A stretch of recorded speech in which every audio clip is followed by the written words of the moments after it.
Yeah, yeah. We are rolling. All right, cool. Well, thank you so much, and thank you especially, CypherCon 2. It's my privilege to be back here. And definitely more of a technical talk last time. Last year, I just yelled at everyone for 20 minutes. So, but, you know, this is going to be definitely more technical. So, modern evasion techniques, what this talk is all about is basically just workarounds. Workarounds that we find in our industry and what works against different technological components and what doesn't. So, first of all, as a pen tester, we stand on the shoulders of giants when it comes to tools, right? We don't write all of our own tools. I use tools like, you know, Kali and Metasploit and Empire, and those are written by some very, very, very smart people.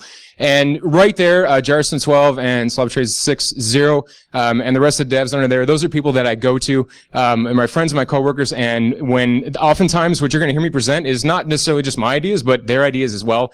So I would be stupid and mean not to actually, you know, throw shout outs to them. So thank you guys. So topics. First things that we're going to cover. In fact, this is exactly what you're going to see. And in fact, if you're in the very back, you might want to come up front because I'm going to be presenting a couple demos that involve Visual Studio and IDE and Kali. So if you can't see, you might want to just take a second. Come on up here. So we're going to talk about inline control workarounds. By inline controls, I'm talking like Palo Alto, Fortinet, next-gen email controls, proof points, stuff like that, antivirus evasion, and then some payload customization at the very end. So, I'm gonna have to fly through this, so I probably will not have time for questions at the end of this talk, but I'm definitely gonna be around tonight. So if you have questions, just by all means, come up, find me.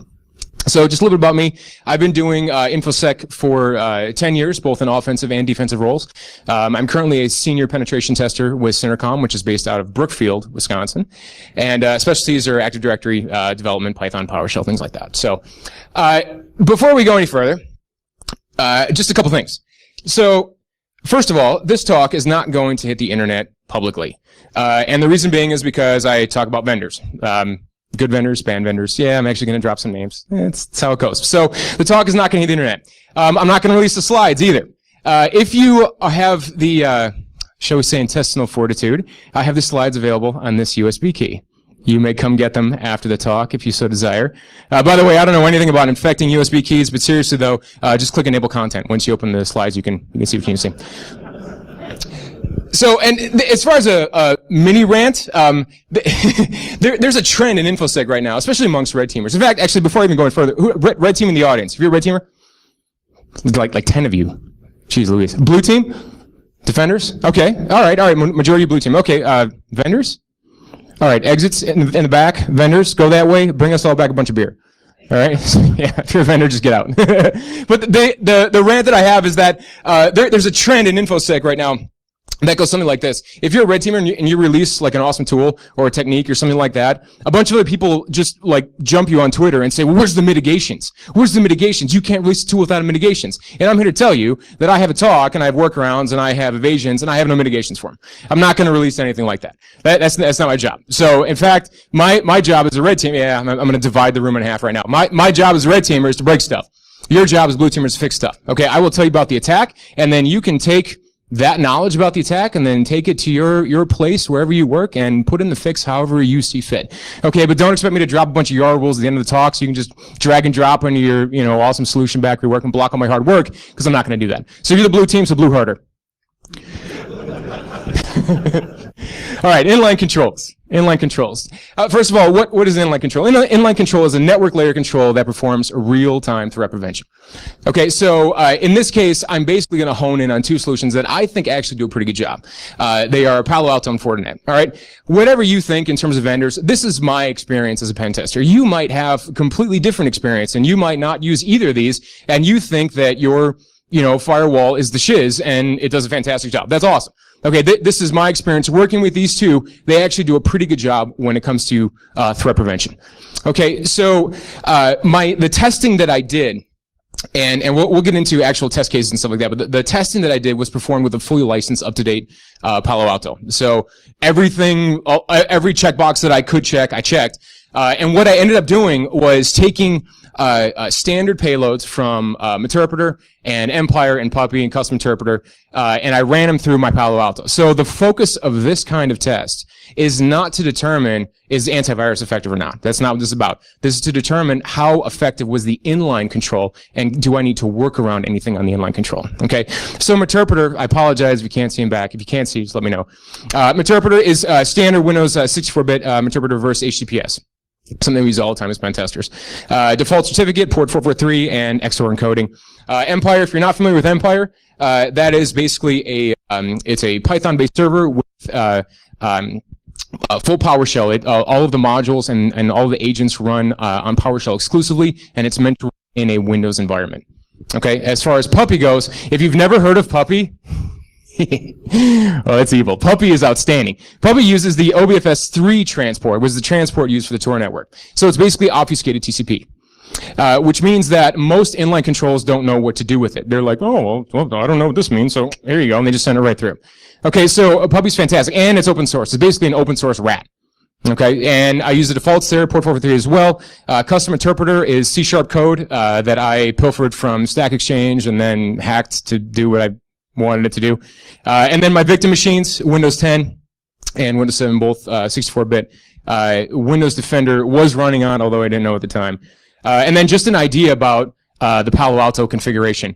If anyone, how many of you guys are familiar with Palo Altos? Anyone? All right, actually quite a few of you. That's great. Okay, so URL filtering, I had almost all the categories. Now, as a pen tester, I don't necessarily care about URL filtering because I can just go out to Palo's website and request that the category for my malicious domain gets changed to sports. And Palo Alto's like, oh yeah, it's sports, that's fine. Vuln protection, I turn on all the things. And in fact, this stuff over here, these are all the additional vulnerability protection filters, mechanisms, rules, I'm not sure what the right terminology is, that you can enable. But as you can see, I enabled a ton of them. Empire, Metasploit, Interpreter, I enabled a bunch of stuff. In fact, I think I turned on an additional 50 filters to try and monitor for my malicious traffic. And then file blocking, I blocked all the files. Turned on antivirus, anti-spyware, and wildfire as well. And then last but not least, and this is really the big hitter, SSL decryption. If you're not using SSL decryption in your environment, see me after class. Let's talk about the results. Interpreter. This is, like I said, standard stock Interpreter. This was actually, this got caught with SSL decryption. So you can see over on this top, that is the actual Palo Alto message that came back. And it identified it correctly as Interpreter. And so with that SSL decryption, my reverse HTTPS outbound connection was halted, and then the traffic was inspected, and then a new connection was established by the Palo Alto. So deep packet inspection was taking place on that attack, and that's how it identified it as Interpreter. And some interesting behavior. So if you're a pen tester, this is interesting, and I had never experienced before. I had experienced this on a test, but I finally was able to duplicate it reliably in my lab environment. This behavior happened right here. I would get a shell, and then 10 seconds later, the shell would die. And then the shell would come back, and 10 seconds later, the shell would die. And this is what was happening when that so the traffic was going through the Palo Alto. Palo Alto was inspecting and then actually determining, oh, you're malicious, and then killing the connection. But after the connection was established, there was like 5 to 10 second window where I had a shell. And you might actually be able to like auto run script something malicious during that time. I did not try that, but it's entirely possible. Now, without SSL decryption, and this just blew me away. Without SSL decryption, it sailed right through. Standard stock Interpreter just flew right past the Palo Alto. And in fact, this was actually before I remembered that I had Windows Defender on. And I was doing this testing, and I'm thinking to myself, okay, Windows Defender should pop up in any second now, and it did. And that's the Windows Defender message that I got. Sweet. Go Microsoft. Nailed it on that one. Empire. Empire is the tool that, generally speaking, I prefer to land with. In my phishing campaigns, Empire is fantastic. Empire sails through everything. Palo Alto's like, oh, yeah, you're SSL traffic? Yeah, you're fine. Agent. And you can see down here, Empire PowerShell payload. I had specifically selected this in Palo Alto to be like, hey, block this stuff. No, we're not going to block it. And it's like, I had not customized the frameworks in any way. This is just like straight download from GitHub. Okay. And it flew right through. It's like, all right, that's cool. Puppy, again, flew right through. No problems whatsoever. And interesting, if you look at this over here, I want to draw your attention to this. This right here, where is it? Decrypt unsupport parameter. This is what the Palo Alto does when it doesn't understand what you're doing. It's like, oh, there's SSL here, but then no, but then, oh yeah, there's SSL, and then no, and then, it's basically just WTFing. It's like, yeah, all right, send that traffic through. No problem. Fail open. And, interestingly enough, Windows Defender caught the puppy payload as Win32 pat of poopy. I don't understand. I mean, those are just decisions. Anyways, so evasions for this. Okay, how do you work around this stuff? Well, as you can see, there wasn't necessarily a whole lot to work around, but I'm going to give you a couple of tricks that I use in my testing that makes it a little more difficult for defenders to actually catch on to what you're doing. First of all, if you're going to land with Interpreter in your phishing campaign, okay, use auxiliary gather impersonating SSL. And what that does, geez, you probably cannot see that in the back, but what that's doing is that you put in a website, in this case, www.google.com, and it goes out to Google, grabs a certificate, and then basically stamps a new certificate with Google's information.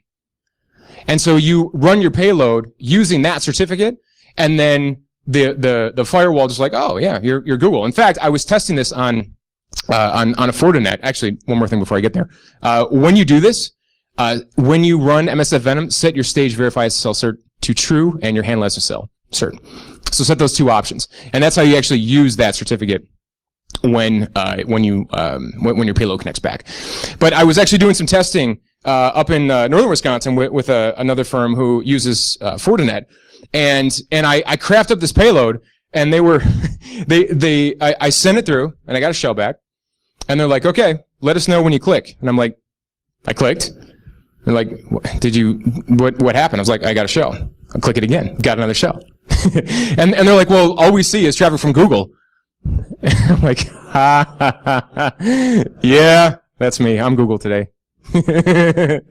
All right, so inline evasions, I have to admit, this is probably the area where I ended up short on, in terms of what I really wanted to be able to get through Interpreter, stock Interpreter, through SSL decryption. I was not able to do it in the time I had allotted for preparing this talk. But pay attention to decryption detection patterns. Favor Empire and Puppy over MSF if you're getting detected. Okay, and hope that you're not working with Cisco Firewall. Hope that you are working with Cisco Firewall. And the reason why I say that is, geez, I'm sorry, but if you're Cisco shop, they do not do threat prevention, or maybe they do threat prevention and no one buys that solution. But when I test shops that have a Cisco Firewall, everything just flies right through it. So if there is threat prevention on a Cisco, I would love to hear about it.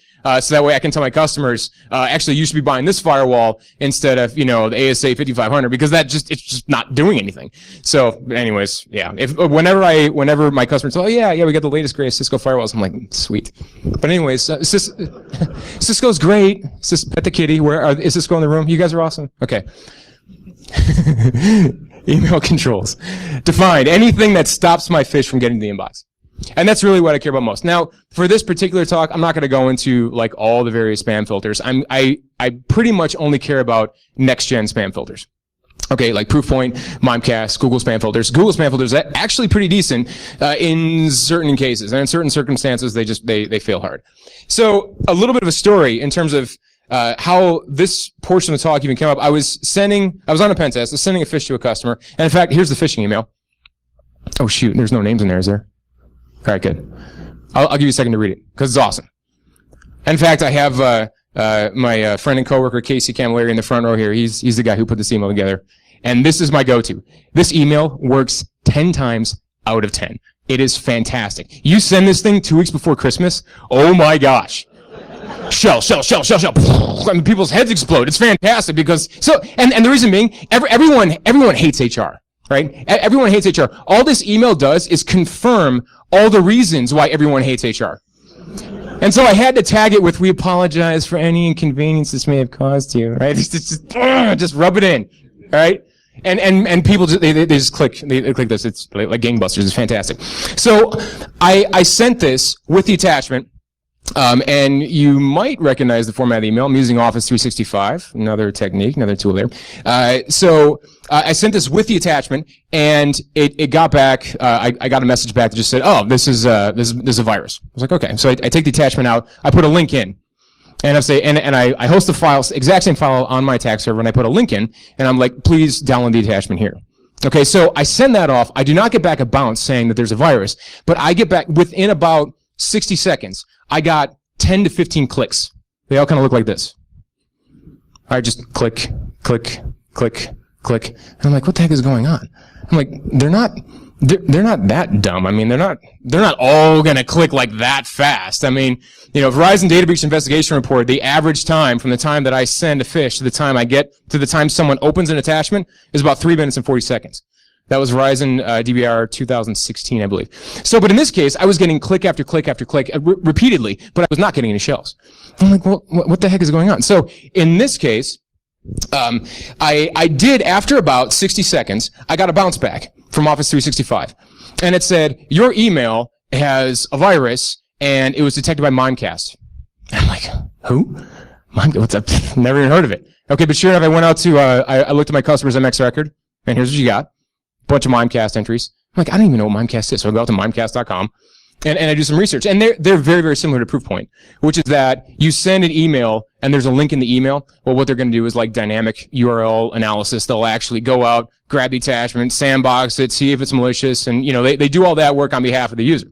Okay, so in this case, in fact, the only reason why I knew that is because they put a fancy little video on their website, and so I just sat there and watched the little video. In fact, there's a screenshot of my end user not getting my email because his inbox is protected. So I was not happy about that. Right? I'm sending all these phish, I'm putting all this work into it, and everyone thinks that phishing is easy, and it's not. It takes like hours and hours to craft a good phishing campaign. Anyways, whole nother story. So I was just kind of sitting there in a WTF loop, and I'm like, well, what the heck do I do now? And my coworker Scott says to me, oh, you didn't use Apache mod rewrite. Mod rewrite's going to fix all your problems. I was like, all right, that's great. I've used Apache. I've never used mod rewrite. So I went out and did some research on mod rewrite, and it is fantastic. So in order to get mod rewrite going, what mod rewrite will do, if you've never used it, is it will take an incoming request, and then based on certain parameters, like, I don't know, regex, or the IP that it's coming from, you can have Apache do certain things with that request, like forward it. So to get that started, you set this in your default.com for your sites enabled. Okay, and this basically allows, this is the first step to getting Apache mod rewrite to work. The mod rewrite is already included by Apache. If you just apt-get install Apache, you get mod rewrite by default. Okay, and then, next step is you create an HTA access file, .hta access file, okay, in your Apache directory. And oh, by the way, I forgot to tell you guys, if you see the picture icon, that's probably, if you're going to take a picture, that might be worthwhile taking a picture of. So in this particular case, I simply created a bunch of conditions based on the addresses that have been coming in that I knew was not my customer's WAN link. Okay, it was not their WAN IP. So I create a bunch of rewrite conditions, and then I'm like, oh, well, if you belong to any one of these IPs, just send that request over to google.com. Okay, so, and oh, by the way, shout out to Blue Screen of Jeff, previous worker on Adaptive Threat Division at Various Group. He has put together a ton of awesome information on red team infrastructure. So I would highly, highly recommend you go out to his website and read every single article, because it will tell you how to use Apache for all sorts of nefarious purposes. So I put this in place, and then I send my email again. And this starts happening. I get a bunch of clicks. But notice, they're all being 302'd. All being redirected. Everyone's going out to Google. And then I sit back, I take a sip of my coffee, and then shells start coming in. And it's just beautiful. All right? So there's a good workaround. And here's the thing, this absolutely works for Proofpoint as well. Okay? And because you're controlling the rules of the game at this point. All right? You know how their technology works. It's going to go out, it's going to analyze that link. But if you can control that request, which you can send that request to wherever you want. In this case, Google. We're great. So speaking of Google, what happens if your target is using Gmail? And so in this case, if I want to send a malicious payload from a Gmail account, normally I use Office 365. A few reasons I'll get into in a little bit, but normally that's what I need. But in some cases, I use Gmail. However, if I want to upload an attachment to Google, that contains, I don't know, code that looks like this.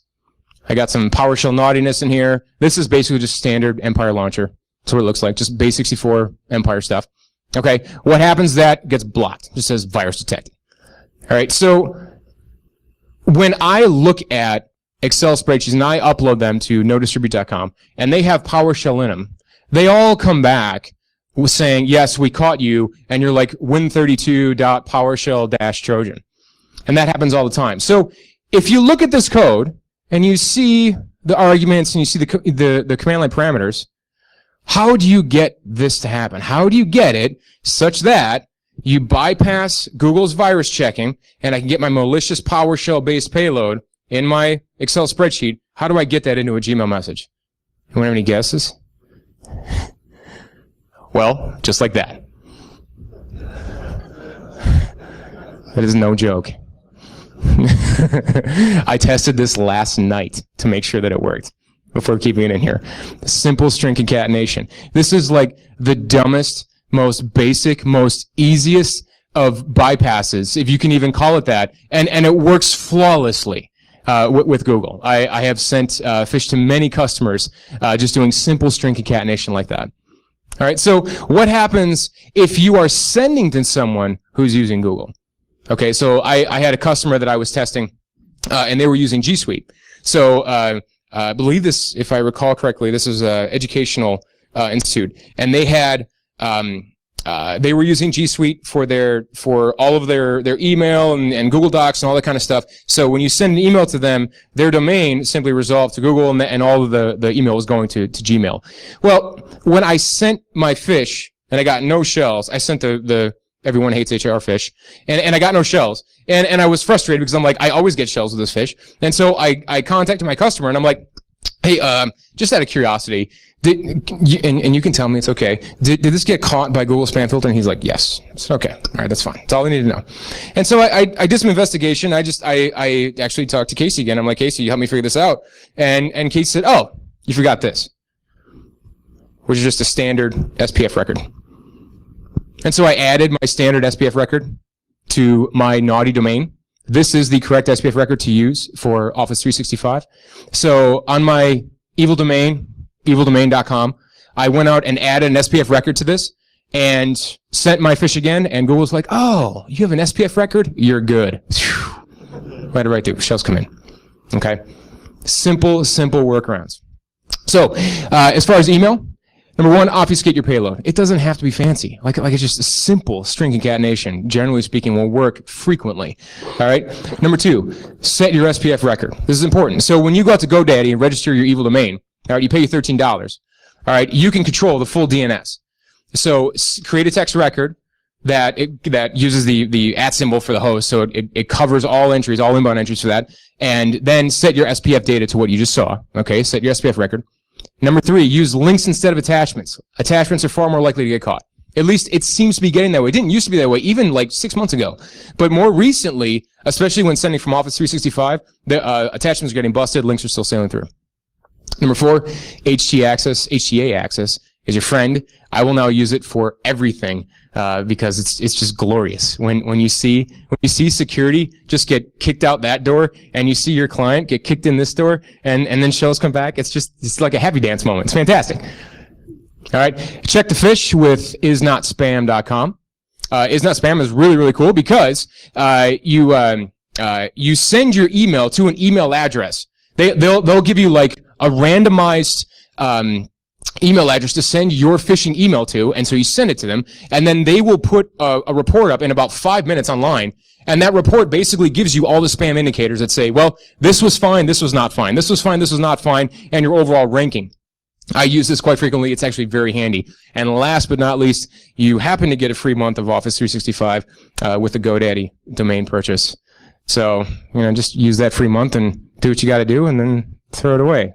For good purposes only, right? Right? Authorized. They signed a rules of engagement. FYI. All right. Antivirus.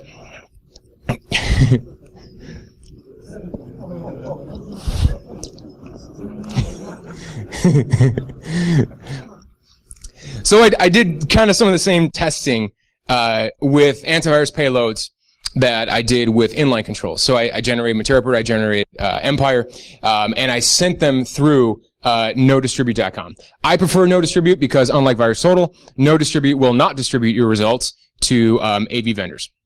Okay, so if you're actually testing a payload, like something that you put work into, I use nodistribute because they also contain all the major players. So by major players, here's what I mean. Symantec, also Norton, McAfee, Trend, Microsoft Security Essentials, and also Defender. Those are the ones that I care about. Those are the ones that I see in the enterprise. If you use Clam AV, if you use Kihu 360, how many of you ever heard of that? I never, you put your hand down. No, you've never heard of it. Right? No one uses that stuff. Everyone in your enterprise uses one of those.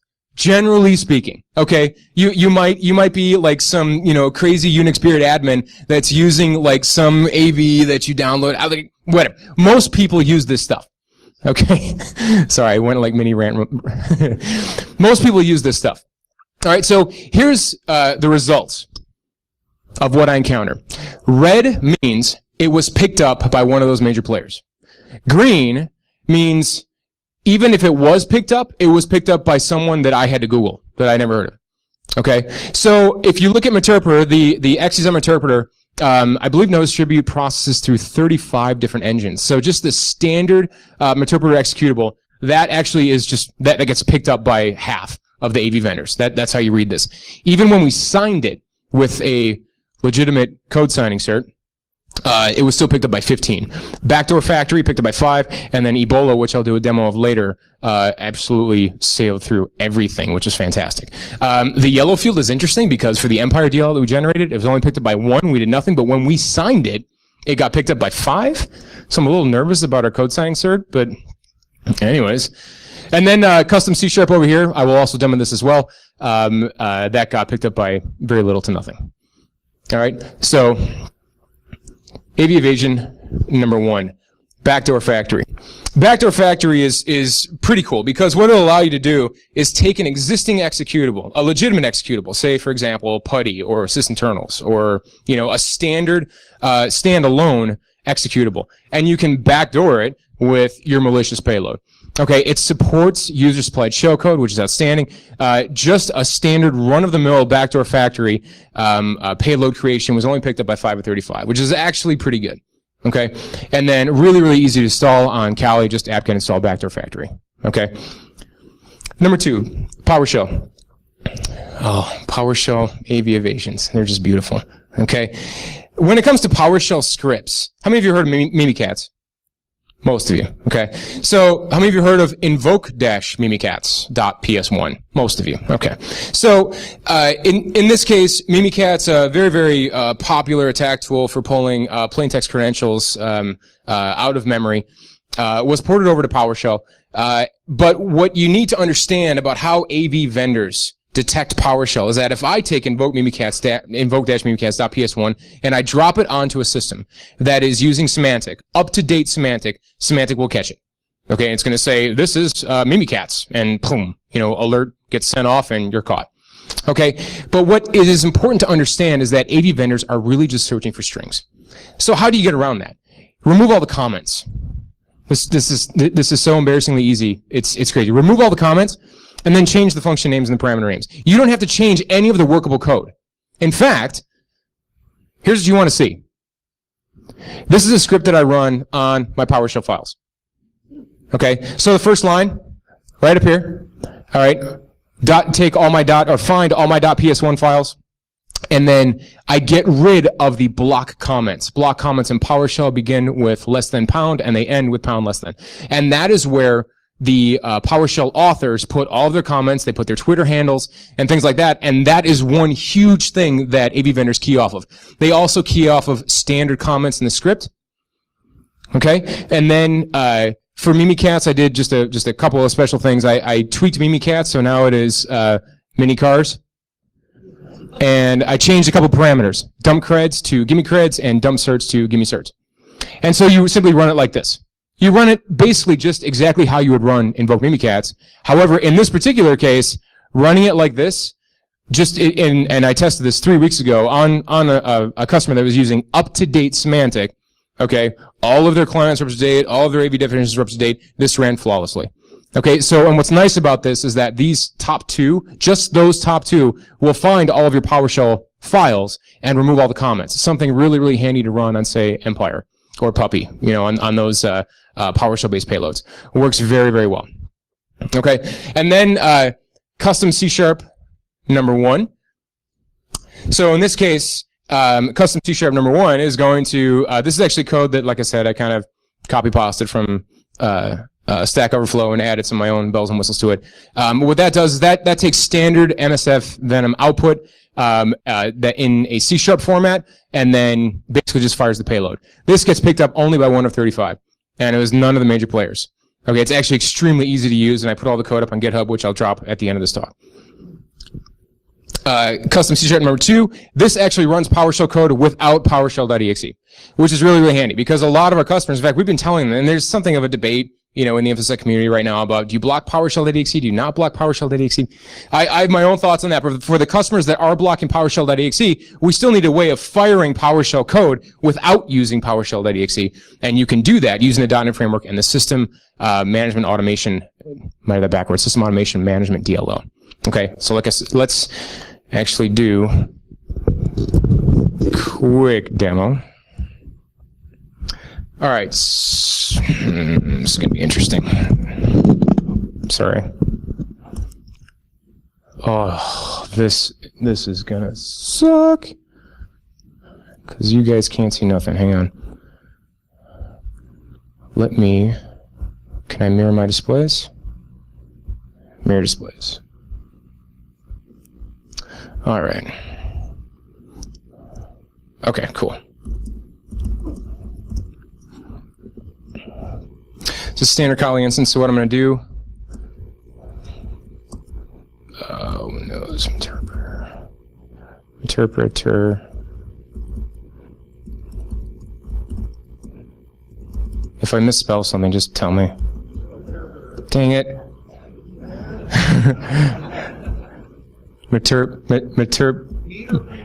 Got it.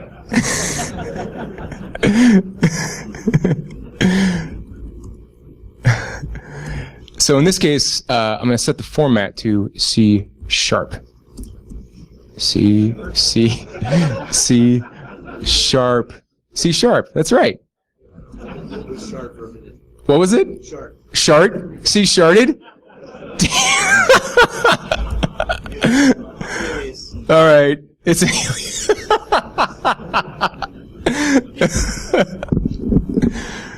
all right. Oh God, this is gonna be incredible. Okay, so if you actually look at this code, this basically just outputs the interpreter stager to C# format. So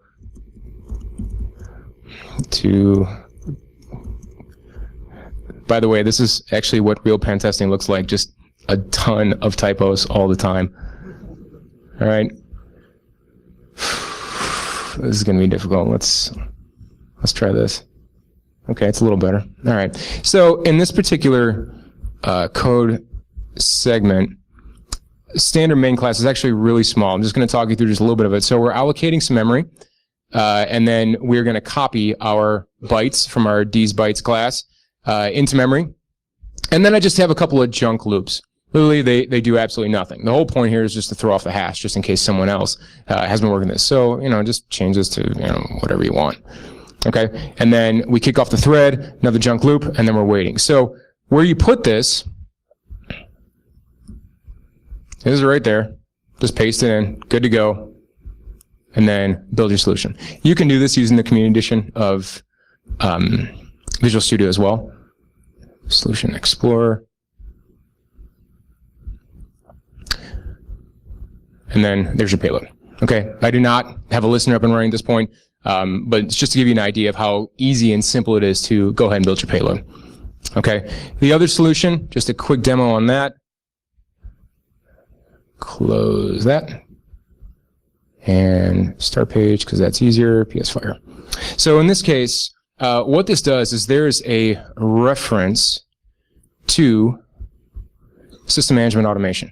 Okay, this is available in the Windows SDK, and this is the DLL that you actually need in order to fire PowerShell code without PowerShell.exe. So in this case, I have this coded up simply just to take base64 encoded PowerShell commands and decode them and then fire them. In this case, all this command does is run PS version table. Okay, that's all it does. So if we fire that, and you get the output, there's something interesting to pay attention to.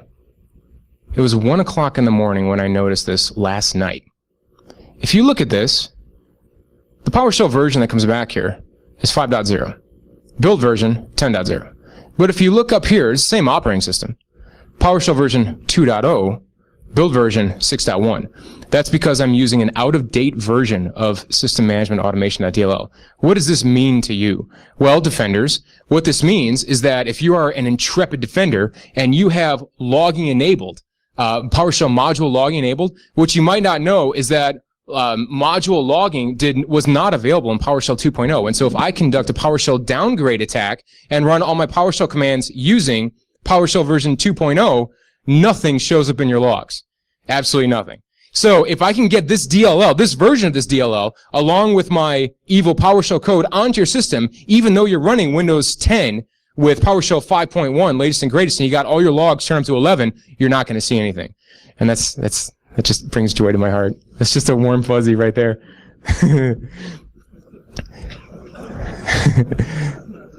So, God, how do I turn off mirroring? Okay.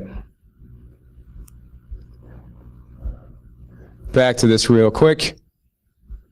Okay. So how do I get the payload actually onto the system? Like if I was going to phish someone, how would I get system management automation.dll as well as that binary onto the system? Well, here's exactly what I would do. And this is a macro function that I put together just a couple months ago. So in this case, I'm setting up a reference to a Windows function called URL download to file, and my macro code looks just like this. I'm calling this function. I'm grabbing psfire.exe. That's the binary that you just saw, and I'm saving it to C program data psfire.exe, and then I'm downloading the management automation.dll and saving that to C program data. So if you're an intrepid defender and you're like, well, we have antivirus configured to block everything in %temp and %app data, it's something interesting is that C program data allows, if you look at the permissions in C program data, it is all users have read and execute. But then if you scroll down a little bit, it says special permissions. And you click special permissions, and then you see all users have the ability to write files, even low privilege users, which means that I can take my binary and store it in C program data as a low privilege user along with that DLL and then fire it, and I don't have to save anything to temp. So that's kind of cool, huh? All right, and the last thing is Ebola. And here, this will be kind of one of the last things and demos that I talk about. So Ebola is fantastic. And this is the thing that got like 0 of 60. We uploaded this to VirusTool as well. Like I said, I have a tool slide at the very end that has all the GitHub links and everything like that. So Ebola, what Ebola does is you give it a variable or a set of variables that are going to be found on your target's computer. So let's say you know that your target's name is Jason. All right, and so what happens is that you set the encryption key to Jason, and what happens is that Ebola takes your payload, encrypts it with that key, and then the code that actually runs on the target machine is a brute force mechanism which brute forces its own key using environment variables on the target system. So some of the things that you can actually do with this are you can set the decryption key to a user ID, to a domain name, to a WAN IP, to like an IP address. You can code it to all kinds of stuff, and you can do combinations. Which means, and this is a beautiful thing because it's completely defensive. It's self-defending against sandboxing, against sandbox techniques. So it evades sandboxes because the sandboxes cannot. When they try and do payload analysis, they cannot decrypt the payload because they don't have the right environment variable set and they don't know what those environment variables are, but you do because you're the attacker and you've done research against your target. Okay, so how would we chain this together? All right, this will be the last demo that I do. How would you chain something like this together? So let's say I want to generate a payload Okay, well, let's use a interpreter payload, and I want to obfuscate it. I want to obfuscate it using Ebola, and then I want to send it to my target. Okay, and I want to do this in such a way that it's going to evade as much antivirus as possible. Okay, as well as inline controls. Well, like I said, if you have SSL inspection going on, you will block this. But if you don't, you won't. Okay. Let's see how this works. I'm going to run 3 tools, Unicorn, Ebola, and Lucky Strike, to actually do this demonstration.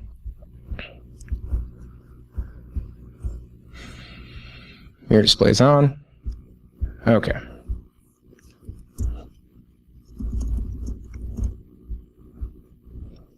Oh, it was wrong.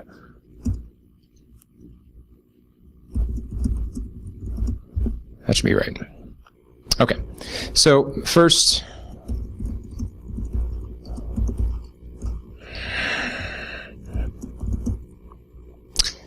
let's launch MSF console, our CypherCon. So what I'm doing is just same default listener. The listener options are basically what you saw before, which is Windows Interpreter, reverse HTTPS, using port 443. So in this case, I'm kind of fudging the scenario a little bit because I'm sending this all based on just VMs that I have in my environment. But the goal of this would be I would be sending it across the internet to a Windows host that has PowerShell. Okay. So the first thing to do is to go to the Unicorn directory, and then what I'm going to do is Unicorn, where is my IP address? Here's the IP address. Oops.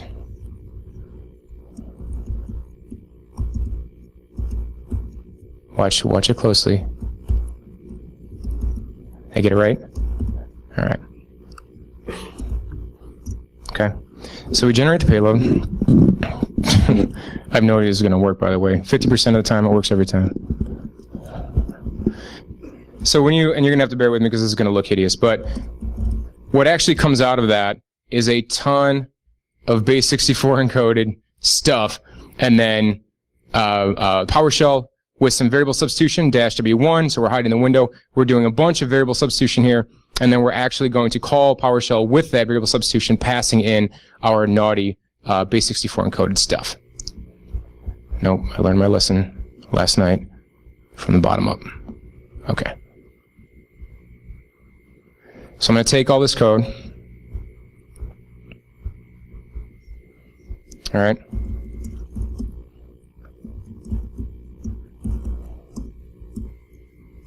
I'm going to base 64 decode it. Base 64-D. File name too long. That's not what should be happening. Oh shoot. God. What's that? Yeah.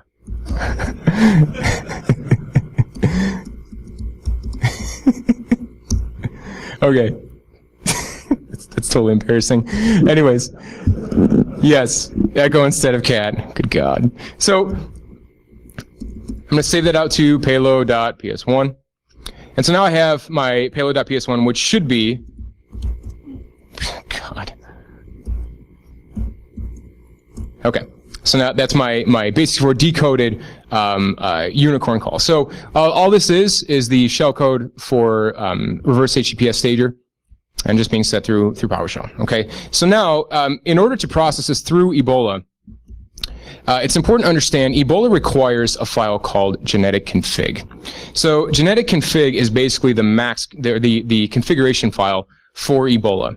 Okay. So in this case, I'm using output type of PowerShell and a payload type of code. I'm passing in PowerShell code.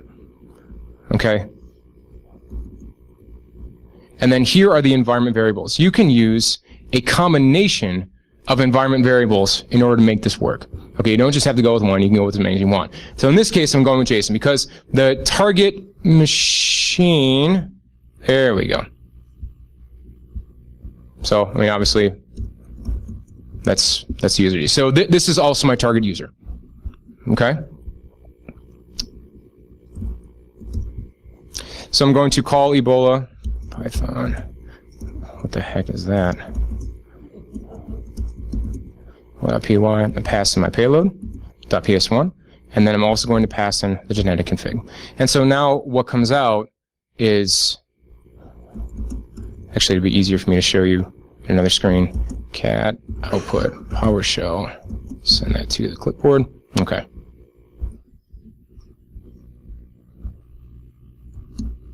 Now what actually comes out is a bunch of PowerShell code that is basically designed to iterate across the environment variables on the system and perform the decryption and then actually launch the PowerShell, the malicious PowerShell code that I have here, which is in my lookup table right here. Okay, and he has a function here called getterDone that does all that work. So, so I'm going to save payload.ps1. And I'm going to run a tool called Lucky Strike. And I'm going to add that payload. We're going to call this CypherCon. Users, JSON, desktop, payload, OAD.ps1. It's payload 1. That's why. Okay. And then I'm going to create, I'm going to select that file, or select that payload, CypherCon, and then it's going to prompt me for what infection method do I want to use. I'm going to choose number 2, cell embed non-base64, which means I'm going to take that PowerShell code, the Ebola output generated PowerShell code, and I'm going to cram it into a bunch of Excel cells, and then my macro code is going to perform an obfuscated call to PowerShell, retrieve all that PowerShell code, and then fire it. Okay? And I'm going to create the file. This is running a fully up-to-date version of Windows Defender, by the way. Okay, so there's my malicious file, so use JSON documents, Lucky Strike, and then OTNP something. Okay. Users, Lucky Strike, payloads, and here's my file. Open up the file, and here it is, the 2 most dangerous words in information security. All right, enable content. No way this is going to work. Who knows? Hit enable content.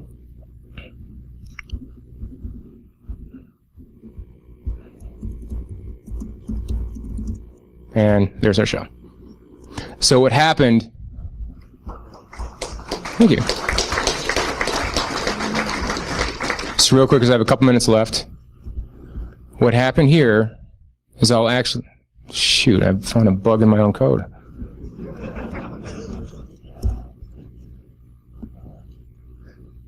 So I'm going to get rid of the Windows style hidden so you can actually see what would happen if this code were to fire. And this is what the Ebola script actually looks like.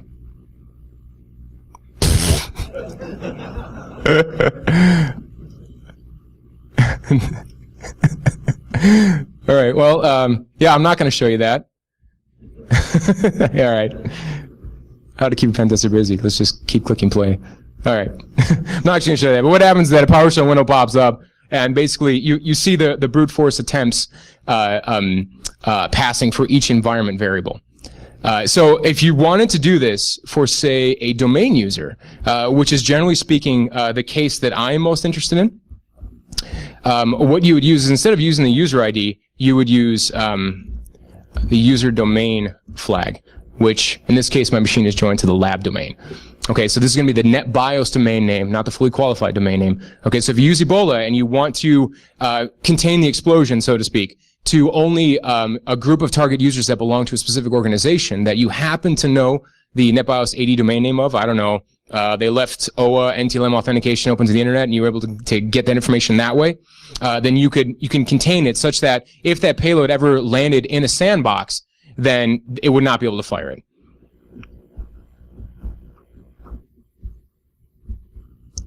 And I think that's about all I had. In fact, I even think I'm just about on time. So this is probably the slide that you want. There you go. Here come the cameras. This is all the tools used in this demo. Both of the pieces of code that you saw, the demo extras, are down there at the bottom on my repo. So grab those and customize them. Anything you want. I'll wait until the cameras go down. Look at that. 5 minutes. 5 minutes left. I'm probably, at this point, just to be respectful of the next speaker, I'm not going to take any questions, but like I said, I'll back. You can definitely buy me a beer, and I'll tell you anything you want to know. That's it. Thank you very much.